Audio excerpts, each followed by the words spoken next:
പിറക്കുവാൻ ഉണ്ണി നീ വായു, ബേഥലേം മഞ്ഞള പോലെ ശാന്തിയും സൗഖ്യവും തായു.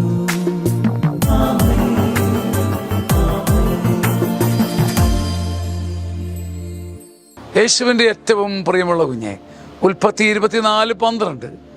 അനന്തരം അവൻ പ്രാർത്ഥിച്ചു, എൻ്റെ യജമാനനായ അബ്രാഹത്തിൻ്റെ ദൈവമായ കർത്താവേ, ഇന്ന് എൻ്റെ ദൗത്യം അങ്ങ് നിറവേറ്റണമേ. അന്നന്ന് അവനവൻ ചെയ്യേണ്ട ജോലിക്ക് വേണ്ടിയും കടമയ്ക്ക് വേണ്ടിയും ഒന്ന് പ്രാർത്ഥിക്കാമെങ്കിൽ ജീവിതം പകുതി ഭംഗിയായി. അന്നന്ന് ഞാൻ ചെയ്യേണ്ട കാര്യങ്ങൾ, കർത്താവേ എനിക്കെന്ത് കിട്ടണം, എനിക്കെന്ത് ലഭിക്കണമെന്നതിനേക്കാൾ ഞാൻ ഇന്ന് എന്ത് ചെയ്യണം, അതൊന്ന് പൊലിപ്പിക്കണേ എന്ന് ഒരുവൻ പ്രാർത്ഥിച്ചാൽ ലോകം പൂങ്കാവനമാകില്ലേ?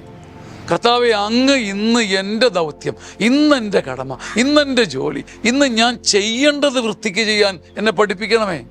അതുണർവോടെയും ഉത്സാഹത്തോടെയും മുഖച്ചുളിവില്ലാതെയും സന്തോഷത്തോടെയും ചെയ്യുമ്പം ജീവിതം ക്രിസ്മസ് ആയി പ്രിയപ്പെട്ടവരെ.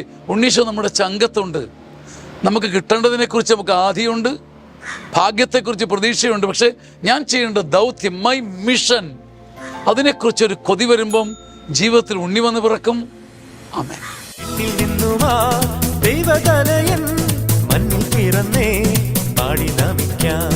പിന്നിൽ നിന്നുമാ ദൈവതനയൻ മണ്ണിൽ പിറന്നേ